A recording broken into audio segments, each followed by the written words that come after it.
இந்த பதிவுல வாய்ஸ் கொஞ்சம் ஒரு மாதிரி தான் இருக்கும். ஸோ அட்ஜஸ்ட் கர்லோ. காலைல ஏஞ்சோடனே பல்ல விளக்கிட்டு அப்படியே ஒரு 5 கிளாஸ் தண்ணியை குடிச்சிட்டு சட்டை போட்டுன்னு காலேஜுக்கும் ரெடி ஆயிட்டேன். அப்புறம் மறக்காம ட்ரெயினுக்கு ஜெஸ்ஸி எடுத்து வச்சிட்டேன்ப்பா. காலேஜ் பஸ் நின்று எப்போ அவுட் பஸ்க்கு மாறணும் அப்பையில இருந்து உங்க நண்பர் கவர்மெண்ட் பஸ் தான் போயிட்டு இருக்கேன். பிரைவேட் பஸ் கம்பேர் பண்ணும்போது இங்க டிக்கெட் 2 ரூபா அதிகம் தான். அப்படி இருந்தாலும் கம்ஃபர்டபிளி தூங்கிட்டு போகலாம். நம்மளுக்கு வேண்டியது அந்த ஒரு விஷயம் தான். தலைவனுக்கு இன்னைக்கு சிஎம் டிராஃபி மேட்ச் இருக்கு. பூப்பந்து டபுள்ஸ்ல. அதனால காலேஜுக்கு வரல. என்ன மட்டும் காலேஜ்ல விட்டு போயிட்டான். இந்த விஷயத்தை போய் தானாஸ்ட சொன்னேன். ஓஹோ அப்படியா விஷயம். உர்ரா வண்டியை ஸ்டேடியத்துக்கு லஞ்ச் பீரியட்ல கூட்டிட்டு போயிட்டான். நான் போன நேரம் கரெக்டா ஃபுட்பால் மேட்ச் ஃபைனல் நடந்துட்டு இருந்தது. அண்ணாமலை யூனிவர்சிட்டிக்கும் நம்ம நண்பர்கள் டீமுக்கும். என்ன நடந்துச்சுன்னு எக்ஸாக்ட்டா தெரியல. ஆனா ஃபீல்டே பரபரப்பா இருந்தது. ஓகே இது ஃபைனல்னாலே நடக்கிற விஷயம் தான். நான் அப்படியே மேட்சை பார்த்துட்டு உட்காந்து சாப்பிட்டு முடிச்சிட்டேன். அப்புறம் ஒரு 3 மணிக்கு ட்ரைனிங்க்கும் வந்துட்டேன். நம்ம ஜூனியர் கேமராமேன் தம்பி நீங்க லீவ் போட்டாப்ல. அதனால இன்னைக்கு புது கேமராமேனை இம்போர்ட் பண்ணிட்டேன். வேற யாரும் இல்ல, இவர் தான் பாது. ஃபினிஷிங் ட்ரில்ஸ் தான் பண்ணிருந்தோம். நம்ம கேமராமேன் தம்பி அதுக்குள்ள கதற ஆரம்பிச்சிட்டாப்ல.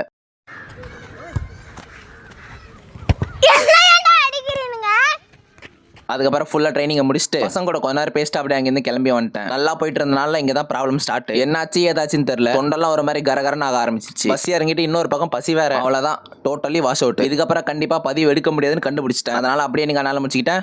தொடர்பில் இருக்கவும்.